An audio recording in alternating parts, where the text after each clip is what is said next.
సర్వసృష్టికర్త అయిన దేవుని పేరట మీ అందరికీ శుభాభివందనములు తెలియజేసుకుంటున్నాను.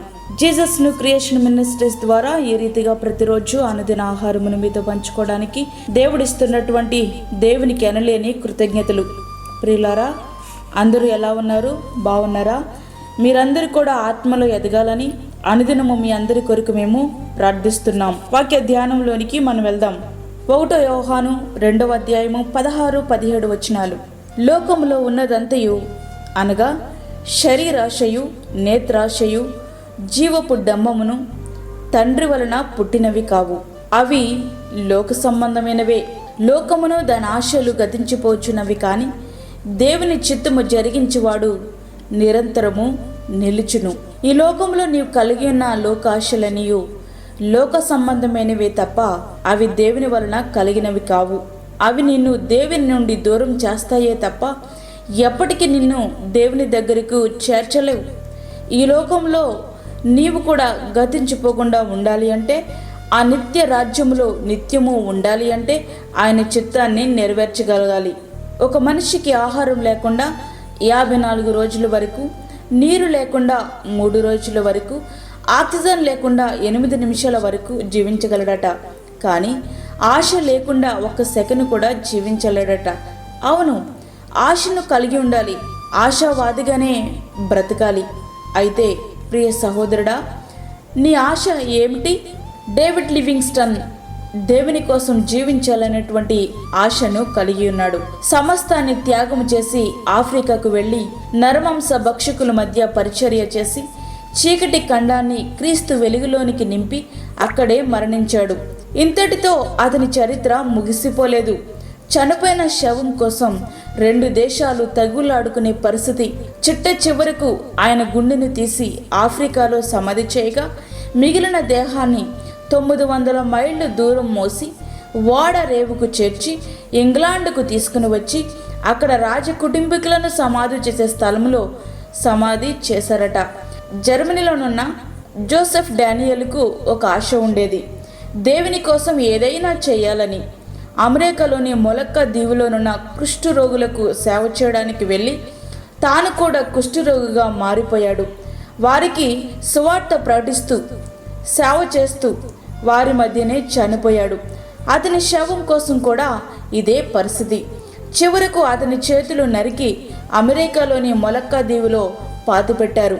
మిగిలిన దేహాన్ని జర్మనీకి తీసుకుని వెళ్ళి సమాధి చేశారు. శవం కోసం 2 దేశాలు తగులాడుకుని ఒకే శవాన్ని 2 దేశాలలో సమాధి చేశారంటే ఆ శవాలకున్న ప్రత్యేకత ఏమిటి? ఏమీ లేదు. వారు కలిగి ఉన్నటువంటి ఆశే. వారు జీవించిన జీవితం అట్లాంటిది.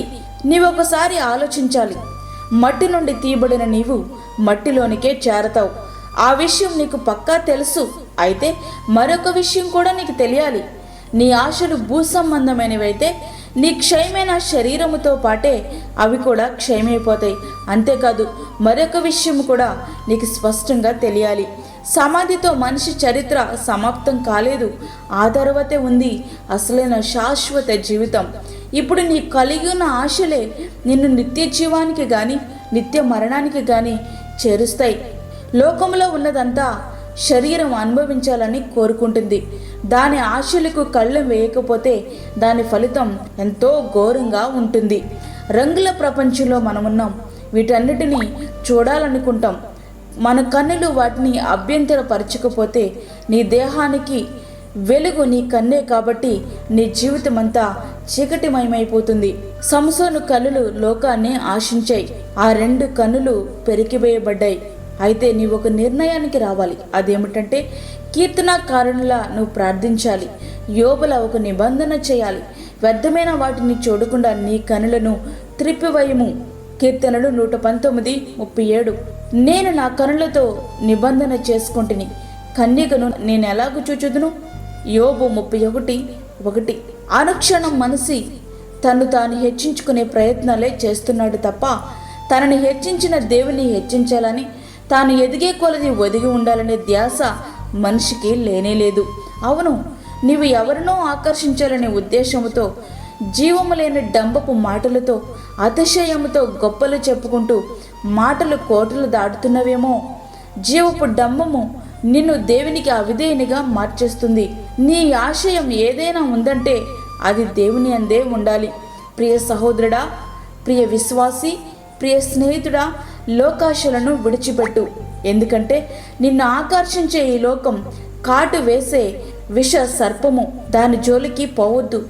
లోకంలోనే నీవు ఉండాలి, కానీ లోకం నీలో ఉండకూడదు. దాని ఆశలను నీవు అనుసరించకూడదు. దాని గమ్యం నిత్య మరణం. దేవుని చిత్తాన్ని జరిగించడానికి నీ ఆశను కలిగి ఉండు. దాని గమ్యం నిత్య జీవం.